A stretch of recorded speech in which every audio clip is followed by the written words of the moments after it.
Hi, second grade. We are going to practice our phonics skill today of long I. You had this skill last week, so hopefully you are pretty good at it by now. Remember, there are 3 different patterns to make the long I sound.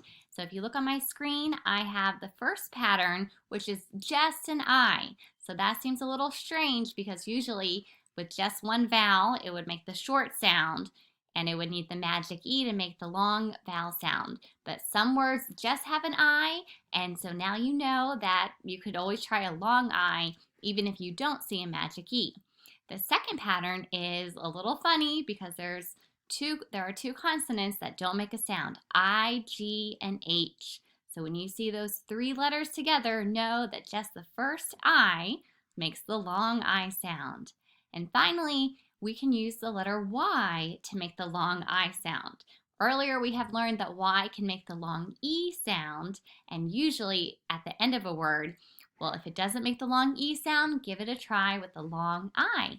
So I'm going to go through, and you can try this on your own as you're reading the words along with me, and let's what I like to call plug and chug. So try it out and see if the pattern that we choose makes the word be spelled correctly with that long I pattern. So let's write the word for light. And I'm going to try, if I just write it with an I, how does that look? Light. It looks like it could be light, but I know that that word actually does have the short I sound. Lit. You might say I lit a light on a candle, but that's not the correct pattern. How about IGH? Light. That looks right to me, especially since we learned last week that most words that have the "ite" word family ending are spelled with the IGH. So light, give yourself a pat on the back if you spelled that correctly or if you knew that the IGH pattern was how to make the long I sound. How about number 2, firefighter? Firefighter. Now, just like light, I hear the "ite." So I'm going to go ahead and jump to IGH because in firefighter, there's the small word fight, and I know that fight is spelled with the IGH pattern. How about number 3, cry? Now, when I stretch it out, I hear the long I at the end of the word. And we learned that usually we use the letter Y to make the long I sound at the end. There it is, cry. And how about number 4, spider? Now that long I is in the middle of the word, and I hear that it's at the end of a syllable. So if I break up the word spider, ready? Spider. Spy. So I hear the long I at the end of that syllable. So I'm going to use just an I.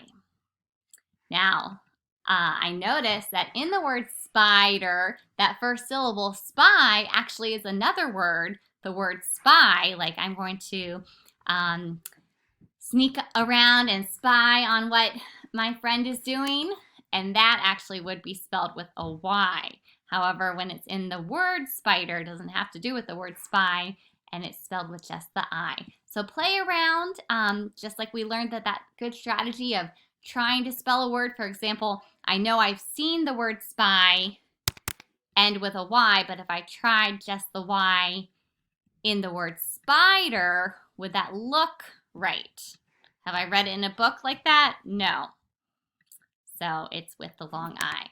How about a few more, and then I'm going to show you some to really try on your own.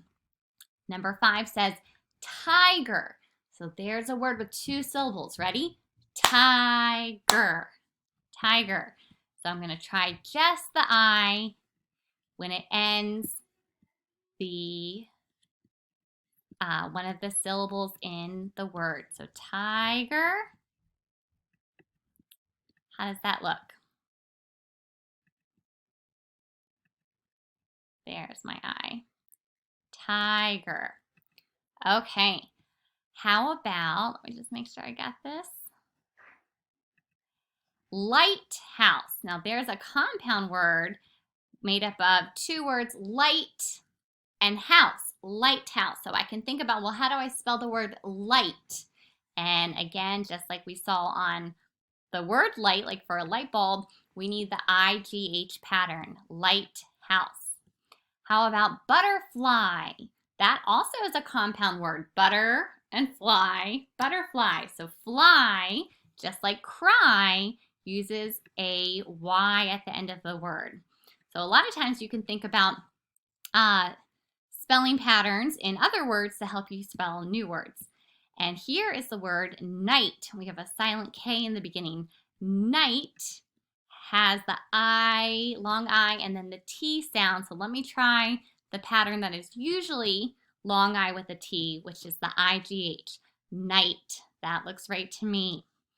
All right, second graders, practicing your spelling is really wonderful and it helps you read words. So let me give these to you. We have, let me just check that. This is a picture of a building that is very high. And we see a bolt of lightning and a dragonfly and a girl using a hairdryer to dry her hair. What do you think? All right. Pause the video if you want to really practice writing these on your own or thinking about it. But high is with IGH. And that is, uses the pattern without the T at the end, like we were looking at the other ones that usually we use the IGH with a T in the back. But this time we just had the long I. So as with all of our spelling patterns, there we are. They're patterns, they're not strict rules, so sometimes there are oddballs or exceptions.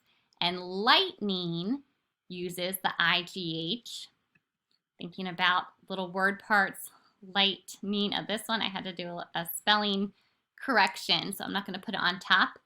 And dragonfly, just like butterfly and cry, has the Y at the end, and so does dry. Okay, second graders, great practice today. Your sheet on your Google Slides, you will actually be reading some sentences and circling the words with long I and using a color code to think about which pattern is used in each word with long I. So we can't wait to see your good work and keep it up. Goodbye for now.